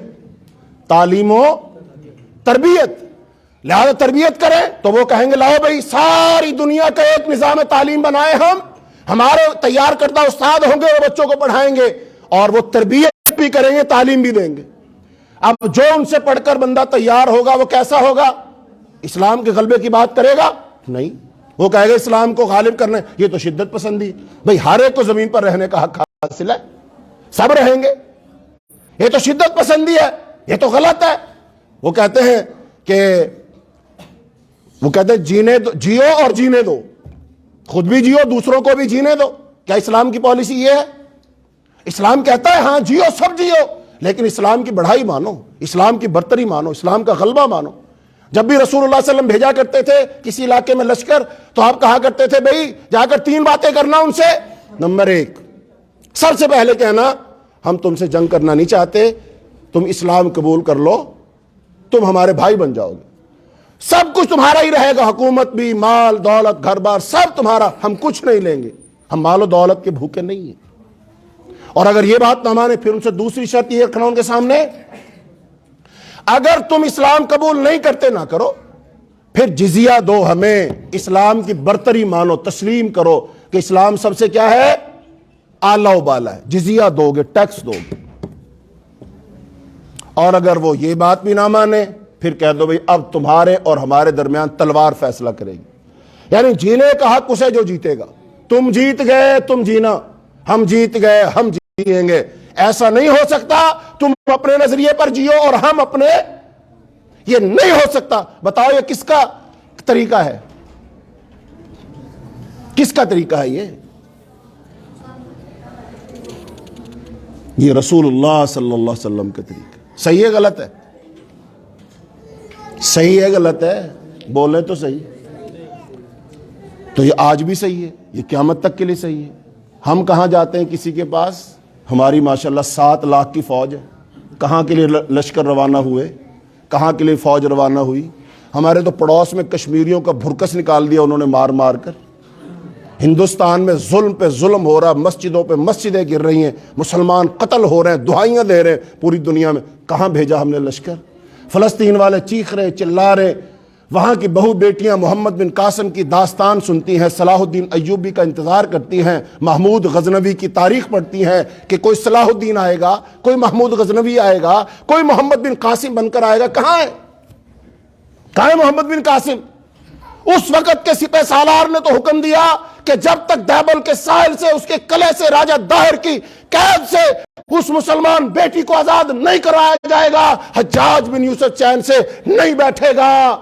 اور اس نے پھر لشکر پہ لشکر روانہ کیے اور بالآخر راجہ داہر کی اینٹ سے اینٹ بجائی گئی اور مسلمان بیٹے کو رہا کروایا گیا. آج اسی راجہ داہر کی مانوی اولاد کشمیر میں بھی ظلم کر رہی ہے, ہندوستان میں بھی ظلم کر رہی ہے, اور یہ محمد بن قاسم کے ماننے والے آرام کے ساتھ کھاتے بھی ہیں, پیتے بھی ہیں, سوتے بھی ہیں, عیش بھی کرتے ہیں, جشن بھی مناتے ہیں, سب کچھ کر رہے ہیں اور وہ دہائیاں دے رہی. کہاں گئی ہماری غیرت؟ مسئلہ یہ ہے کہ اسلام نہیں نہ ہے. تو ایسا ذہن تیار کر دیا جائے گا جو سب کو ہی قبول کر لے گا, سب کو تسلیم کر لے گا. اور یہ جو ہمارے سیاستدان ہیں یہ وہاں جا کر یہی پاٹ پڑھتے ہیں اور ان کو یہی پڑھایا جاتا ہے, بھئی جیسے تمہیں جینے کا حق ویسے ہمیں. اس لیے نہ عیسائیت رہے, نہ یہودیت رہے, نہ اسلام رہے, ایک نیا مذہب بنا لو. ایک نیا مذہب بنا ہوا ہے, آپ کو پتہ نہیں ہے, اور ہم سب اس مذہب کو مان چکے ہیں. پتہ ہے نئے مذہب کا؟ اس نئے مذہب کا نام ہے مذہب انسانیت. لوگ کیا کہتے ہیں؟ بھائی یہ اچھا مسلمان ہونے کے ساتھ ساتھ اچھا انسان بھی ہے. کہتے ہیں اس کے اندر سے تو انسانیت ہی ختم ہو گئی. تو یہ کون سا مذہب ہے نیا؟ عالمی لیول پر جس مذہب کی پذیرائی ہو رہی وہ ہے مذہب انسانیت. اور جو اسلام کے اصول ضابطے ہیں نا وہ انسانیت کے خلاف ہیں. کیونکہ اسلام کیا کہتا ہے؟ یا تو مسلمان بن کر رہو یا پھر جزیہ دے کر رہو. اسلام یہی کہتا ہے نا, مسلمان بن کر رہو ٹھیک ہے, یا پھر کیا دو؟ جزیہ دو. کہتے ہیں جزیہ کس بات کا؟ کیوں دو جزیہ ہم؟ تم کون ہو جزیہ لینے والے؟ ہم سے دولت مانگ رہے ہو تم, کیوں؟ ہمارے ملک پہ قبضہ کرنا چاہتے ہو کیوں؟ اور سلطان محمود غزنوی کی تاریخ کو تم پڑھتے ہو کہ وہ فاتح ہند تھا, سومنات کا اس نے مندر توڑا تھا, لیکن دنیا اس کو کس نظر سے دیکھتی پتہ ہے؟ وہ ایک ڈاکو تھا, لٹیرا تھا, غزنی افغانستان سے آتا تھا, مال و دولت لوٹ کے لے جاتا تھا. تو انسانیت کے خلاف تھا وہ. تو نیا مذہب انسانیت ہے میرے بھائیوں, اور ہم سب تسلیم کر چکے ہیں. آج اسلام کی بات کم ہوتی ہے, انسانیت کی بات زیادہ ہوتی. آگے چلو, کہتا ملٹی مائنڈ انسان تیار ہوں گے. مثلا ایک امریکی اور ایک چائنی. امریکی نہیں رہے گا, چائنی نہیں رہے گا, کیونکہ امریکی کا ذہن معاشی لحاظ سے چائنی ہوگا اور معاشرتی لحاظ سے برطانوی اور سیاسی لحاظ سے امریکی ہوگا. اسی طرح چائنی بھی مختلف ذہنوں کا شیڈ اس کے اندر نظر آئے گا. اب مسئلہ یہ ہے کہ مسلمان کیا بنے گا؟ وہ چائنی بنے, امریکی بنے, ملٹی مائنڈ بنے, ملٹی سولوشن کو اپنائے. کیا کرے ایک مسلمان؟ کیا کرے؟ چونکہ مسلمان کیا ہوتا ہے؟ وہ محمدی ہوتا ہے. وہ نہ امریکی ہوتا ہے نہ چائنی ہوتا ہے. وہ کیا ہوتا ہے؟ وہ محمدی ہوتا ہے صلی اللہ علیہ وسلم. وہ محمد صلی اللہ علیہ وسلم کا ماننے والا ہوتا ہے. اس کا شیڈ, اس کا رنگ, اس کی وضاحت, اس کی تہذیب, اس کی معاشرت, سب کچھ سب سے الگ ہوتا ہے. بتاؤ پھر ہم کو کیا بنے؟ وہ تو چاہتے تو امریکی بن جاؤ, تو امریکی بن گئے, ہمارے جیسے ہو گئے, ہم ویلکم, ہمارے پاس آؤ, سب کچھ دیں گے. چائنیز کہتے کہ تم چائنیز بن جاؤ, ہمارے نظریے اور عقیدے کو اپنا لو, مالا مال کر دیں گے. بتاؤ یہ مسلمان جائے تو کہاں جائے؟ یہ کس کی طرح بنے؟ پھر وہی بات آئے گی نا کہ اسلام کو چھوڑو, چائنیز بننے سے اگر مسائل حل ہوتے ہیں, معیشت اچھی ہوتی ہے, مہنگائی ختم ہوتی ہے, امن و امان آتا, ہم چائنیز بن جاتے. چونکہ ہمارا مسئلہ تو وہی مہنگائی ہے نا. اور اگر ہمارے مسائل حل ہوتے امریکی بننے سے, پھر ہم امریکی بن جاتے, ہماری معیشت اچھی ہو جائے, امریکی بننے میں کوئی حرج نہیں. بتاؤ اسلام کہاں گیا پھر؟ ہمارا مسئلہ پھر معیشت ہے, کھانا پینا ہے, امن و امان ہے کہ اسلام ہے؟ طے کر لو, یکسو ہو جاؤ, منزل متعین کرو, مقصد حیات متعین کرو. گونگے بہرے مسلمان مت بنو جس نے باتوں میں لگایا کبھی ہم اس طرف گئے, کبھی ہم اس طرف گئے, کبھی دائیں بازو کے ساتھ, کبھی بائیں بازو کے ساتھ, کبھی اس گروپ میں, کبھی اس گروپ میں, اور کب تک ٹھوکریں کھاتے رہو گے؟ اور تمہارا گروپ اللہ نے بنایا اور اس گروپ کا نام اسلام ہے اور تم مسلمان ہے. تو نے اس گروپ سے باہر نہیں نکلنا. فرمایا ادخلوا فی السلم کافہ, اسلام میں پورے کے پورے داخل ہو جاؤ. ان الدین عند اللہ الاسلام, اللہ کے نزدیک زندگی کا طور طریقہ گزارنے کے اصول ضابطے, اس کا نام اسلام ہے. ومن یبتغی غیر الاسلام دینا فلن یقبل منہ, اور جو اسلام کو چھوڑ کر کوئی اور دین تلاش کرے گا, ضابطہ تلاش کرے گا, معاش معیشت کے طریقے تلاش کرے گا, اس سے وہ قبول نہیں کیا جائے گا. اللہ کی طرف سے ریجیکٹ ہے, وہ ریجیکٹ ہے. ہوش میں آؤ. مسلمان کبھی اتنا بھولا بھالا بے بس نہیں ہوتا کہ جو باتوں میں لگا اس کے پیچھے چل پڑے. مسلمان کا معنی یہ ہے, مسلمان کی نکیل اور رسی اللہ اور اس کے رسول کے ہاتھ میں ہے. یہ رسی ہم کسی اور کے ہاتھ میں جانے نہیں دیں گے. تو بہرحال یہ مسلمان کیا بنے, اسے ملٹی مائنڈ انسان بننا ہے, قابل قبول ہوگا. عذر مسلمان اور اسلام اسے ملٹی سلوشن فارمولے پر عمل کرنا چاہیے, کیونکہ مسائل تو اس کے بھی وہی ہیں جو ساری دنیا کے انسانوں کے ہیں. یا پھر ایک تیسرا حل بھی ہے, اور وہ یہ ہے کہ ہم دونوں باتوں کو, ملٹی سلوشن اور ملٹی مائنڈ انسان کو رد کرتے ہیں. اور تاریخ انسانی کے سب سے بڑے انسان, محسن انسانیت, رحمت للعالمین, سب سے بڑے ماہر معاشیات, اقتصادیات, سیاسیات اور معاشرات کی فکر اور اسوہ حسنہ کو اپنائیں, اور وہ ہے حضرت محمد صلی اللہ علیہ وسلم. ہم تسلیم کریں ذہنی طور پر ہمارا نبی سب سے بڑا لیڈر تھا, سب سے بڑا سیاستدان, ماہر معاشیات, اقتصادیات تھا. مانو اس بات کو, اس پائے کا انسان اتنا بڑا ذہن لے کر آج تک پیدا نہیں ہوا اور قیامت تک نہیں پیدا ہوگا. کیوں نہیں ہوگا؟ چونکہ اللہ نے ایسا بنایا نہیں کوئی دوسرا. حسان ابن ثابت نے کہا تھا, وَأَحْسَنَ مِنْكَ لَمْ تَرَ قَطُّ عَيْنِي وَأَجْمَلَ مِنْكَ لَمْ تَلِدِ النِّسَاءُ خُلِقْتَ مُبَرَّأً مِنْ كُلِّ عَيْنٍ كَأَنَّكَ خُلِقْتَ كَمَا تَشَاءُ. کہ محبوب آپ سے حسین و جمیل چہرہ آج تک کسی نے دیکھا ہی نہیں. دیکھا کیوں نہیں؟ کہ آپ جیسا کسی ماں نے کوئی جنا ہی نہیں. تو ہمارا رہنما تو وہ ہے, ہم ان کو کیا جانے. نابلد ناشنا انسان مسلمان وہ ان کو بڑا مانتے ہیں اور ان کے سامنے جھکتے ہیں اور ان سے ٹیوشن لیتے ہیں اور ان کے اصولوں پر ان کو پڑھتے ہیں, ان کے اقوال کو اپنی تقریروں میں پیش کرتے ہیں, اور ان کی زبان سے حدیث اور آیت نہیں نکلتی. تو سب سے بڑے معاشیات, اقتصادیات, سیاسیات کے ماہر حضرت محمد صلی اللہ علیہ وسلم ہے. تو سب سے بڑے معاشیات اس کا اپنا اسوہ اپنائیں گے. لہٰذا پھر ہمیں صرف معاشیات, اقتصادیات نہیں, یہ جملہ دھیان سے سنو میرے بھائیوں, میرے بزرگوں, میرے نوجوانوں, دھیان سے سنو کہ ہمیں صرف معاشیات نہیں پڑھنی, اقتصادیات نہیں پڑھنی, سیاسیات نہیں پڑھنی, اس کے ساتھ لفظ اسلامی لگاؤ. ہم نے اسلامی سیاست پڑھنی ہے, ہم نے اسلامی اقتصادیات پڑھنی ہے, ہم نے اسلامی سیاسیات پڑھنی ہے. اسلام کے ساتھ ہر چیز کو لنک کرنا ہے, اسلام کے ساتھ ہر چیز کو جوڑنا ہے. اگر اسلام کو نکال دو تو سارا کفر بچتا ہے. ہم کفر کو نہیں اپنا سکتے. یہ میرا جو دکھ اور درد ہے اس وجہ سے ہے, ہم نہ چاہتے ہو کفر کو اپنا رہے ہیں, ہم کفر کی طرف جا رہے ہیں, کفر ہمارے ذہنوں میں بیٹھ رہا ہے. ہماری نوجوان نسل نہ چاہتے ہوئے وہ کفر کے نظریے پر قائم ہے اور چل رہی ہے اور پختہ تر ہو جائے گی. میں پاگل نہیں ہوں. یہ جو میں آپ کے سامنے باتیں کر رہا ہوں, موضوع بہت سارے ہیں جو بیان کیے جا سکتے ہیں. میں آپ کو بہت سارے موضوع سنا سکتا ہوں, اللہ نے مجھے تھوڑی بہت سمجھ دی ہے, سنا سکتا ہوں, آپ کی داد وصول کر سکتا ہوں, یہ مسجد بھر سکتی ہے. ایسے موضوعات کا انتخاب کیا جائے جو لوگ چاہتے ہیں سننا, لوگوں کو پسند ہے. اور یہ سارے کا سارا اسلام, یہ معاشیات, اقتصادیات, سیاسیات, اجتماعی جو امور ہیں, معاشرہ جن سے بنتا ہے, سلطنت جن سے بنتی ہے, سلطہ جس سے ملتا ہے, تنفیذ کا عمل جس سے ہوتا ہے, یہ موضوعات کون بیان کرے گا؟ ہم نبی صلی اللہ علیہ وسلم کی زندگی کا 5% بیان کر رہے ہیں، 5%، اور 95% ہم نے چھوڑا ہوا ہے۔ اس لیے میرے عزیزوں، میرے بھائیوں، وہ 95% بھی تو ہمارے نبی کا اسوہ ہے، وہ بھی تو ہمارے نبی کا نمونہ ہے۔ وہ کس کے لیے ہے؟ وہ کس کو سنایا جائے گا، اور وہ کون سنائے گا، اور وہ کب بیان ہوگا، اس کا وقت کب آئے گا؟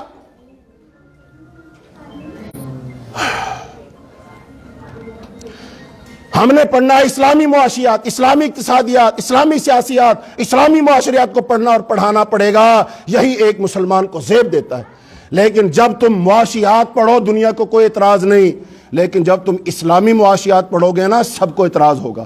تم سیاسیات پڑھو، کسی کو کوئی اعتراض نہیں، لیکن جب تم اسلامی سیاست پڑھو گے، اس وقت ساری دنیا کو اعتراض، چونکہ انہیں پتہ چلے گا یہ سیاست کے ذریعے اسلام غالب کرنا چاہتے ہیں، اور یہ بات انہیں پسند۔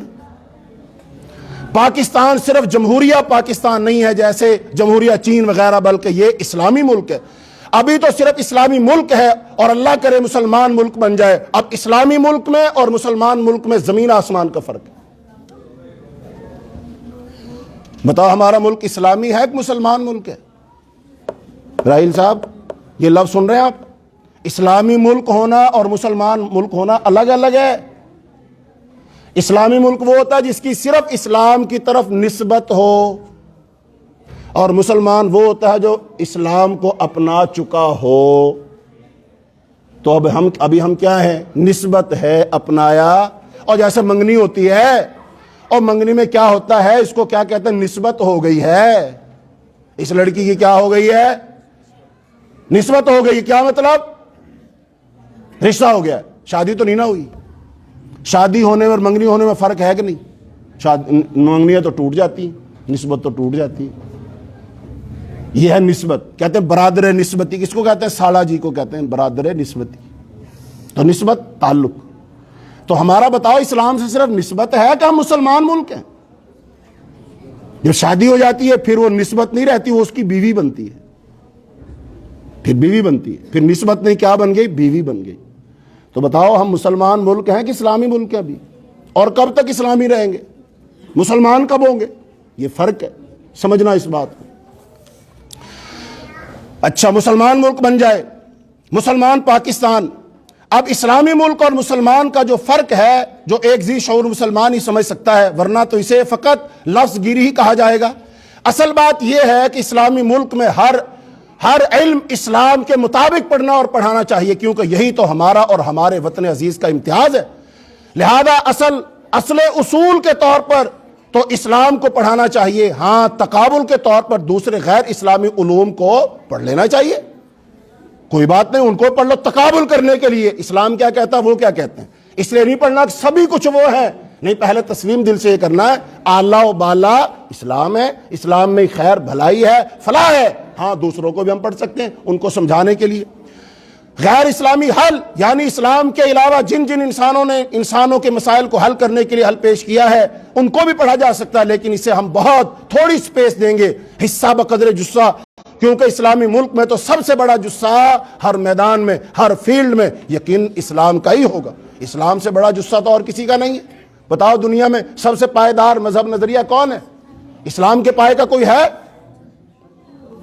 بالکل اسی طرح جیسے غیر اسلامی ملکوں میں اسلام کو بہت تھوڑا سا، سرسری سا، بالکل واجبی سا، بلکہ نہ ہونے کے برابر پڑھا جا سکتا ہے، ہم بھی کفر کو تھوڑا سا پڑھ لیں گے۔ لیکن ہمارا مسلمان ہوتا مسلمان ہے، 100% پڑھتا کفر کو ہے۔ وہاں کا کوئی بھی پڑھنے والا اسلام کو اصل نہیں سمجھ سکتا، جیسا کہ بدقسمت سے ہمارے وطن عزیز کا ایک ذہین فتین طالب علم کفر کو پڑھ کر کفر کو ہی اصل سمجھ لیتا ہے، یعنی ان کے علوم اور ان کے دانشوروں کی آراء، ان کی کتب، ان کے معیارات کو ہی معیار تسلیم کر لیتا ہے۔ جمہوری ملک میں جمہوریت کو بطور نظام پڑھایا جاتا ہے، اشتراکی ملک میں اشتراکیت کو بطور نظام پڑھایا جاتا ہے، بادشاہت والے ملک میں بادشاہی کو بطور نظام پڑھایا جاتا ہے، سرمایہ دار ملک میں سرمایہ دارانہ نظام کو ہی پڑھایا اور سمجھایا جاتا ہے۔ ایسا نہیں ہوتا کہ اشتراکی ملک میں سرمایہ دارانہ نظام کو پڑھایا اور سمجھایا جا رہا ہو، یہ صرف ہمارے وطن عزیز میں ہوتا ہے۔ ہمارا ملک اسلامی تھا تو یہاں پہ کس کو پڑھایا جاتا؟ جمہوری ملک میں جمہوریت پڑھائی جاتی ہے، تو اسلامی ملک میں کیا پڑھایا جاتا؟ اسلام پڑھایا جاتا۔ لیکن ایسا نہیں ہوا۔ ایک اسلامی ملک ہے جہاں اسلام اور اسلامی نظام کے علاوہ سب کچھ پڑھایا اور پڑھا جا رہا ہے، اور کہیں کوئی مزاحمت نہیں، بے چینی نہیں، حیرانگی نہیں، رد عمل نہیں، کیونکہ اسلام کسی کا مسئلہ نہیں، مسئلہ تو معاش اور معیشت ہے، روٹی کپڑا اور مکان ہے۔ اس اصول کے مطابق پاکستان ایک اسلامی ملک ہے، لہذا یہاں کے پڑھنے والوں کا حق ہے کہ ان کو بھی اسلام پڑھایا جائے، سرکاری طور پر پڑھایا جائے اور بطور نظام کے پڑھایا جائے، نہ صرف پڑھایا جائے بلکہ عملی طور پر اس کو نافذ کر کے بھی۔ یہ اہل پاکستان کا حق ہے۔ چونکہ ہمارے ملک کا نام کیا ہے؟ اسلامی جمہوریہ پاکستان، تو یہاں پر کیا پڑھانا چاہیے؟ اسلام کو پڑھانا چاہیے، ہر فیلڈ میں پڑھانا چاہیے، سب سے زیادہ پڑھانا چاہیے، اسلامی تعلیمات کو پڑھانا چاہیے۔ اور اسلام کے پاس الحمدللہ ایسی تعلیمات ہیں جن کو ہم اپنے بچوں کو پڑھا سکتے ہیں، اور پڑھا کر پوری دنیا کے لیے رول ماڈل ان کو بنا سکتے ہیں۔ یہاں سے ماہرین پیدا ہو جائیں گے، چونکہ رسول اللہ صلی اللہ علیہ وسلم کا اسوہ ہمارے پاس ہے، اللہ کی آخری کتاب، محفوظ کتاب قرآن پاک ہمارے پاس موجود ہے۔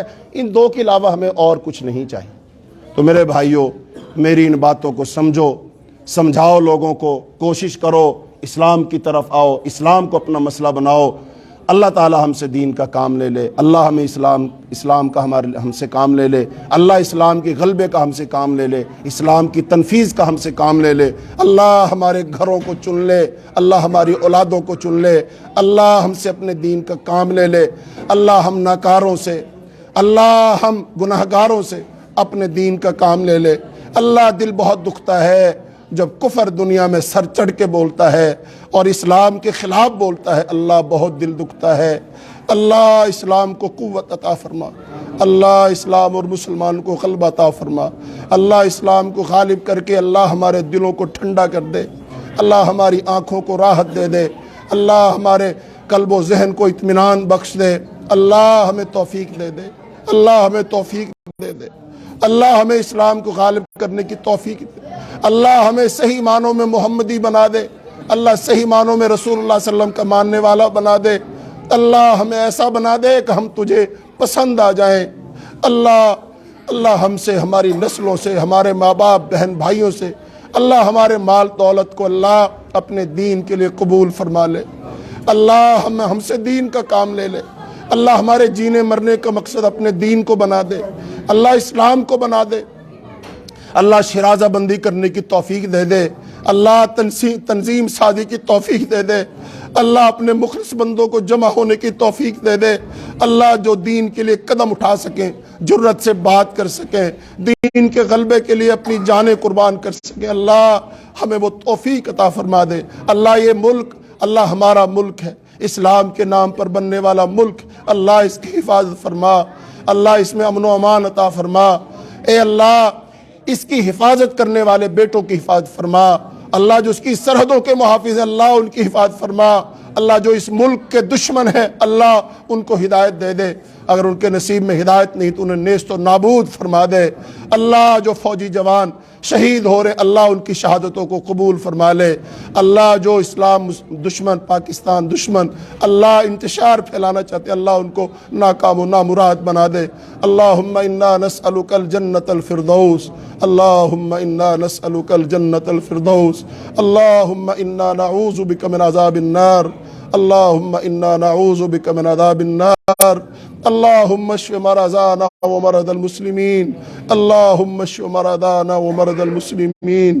اے اللہ جو بھائی سننے آئے ہیں، دور سے آئے ہیں، قریب سے آئے ہیں، اللہ ان کا آنا قبول فرما لے۔ اے اللہ جو انتظام کرتے ہیں، اللہ کھلاتے پلاتے ہیں، جو بھی کوشش کرتے ہیں اللہ اپنی بارگاہ میں قبول کر لے۔ اللہ ہم بولتے ہیں، ہمارا بولنا قبول کر لے، اللہ جو سنتے ہیں ان کا سننا قبول کر لے۔ اللہ ہمارے اندر اتفاق اور اتحاد اور پیار اور محبت دین کے لیے جمع ہونا اللہ یہ ہمارے دلوں میں پیدا کر دے، اللہ ہمارے دلوں میں پیدا کر دے۔ وصلی اللہ تعالی علی خیر خلقہ محمد وعلی آلہ واصحابہ اجمعین برحمتک یا ارحم الراحمین۔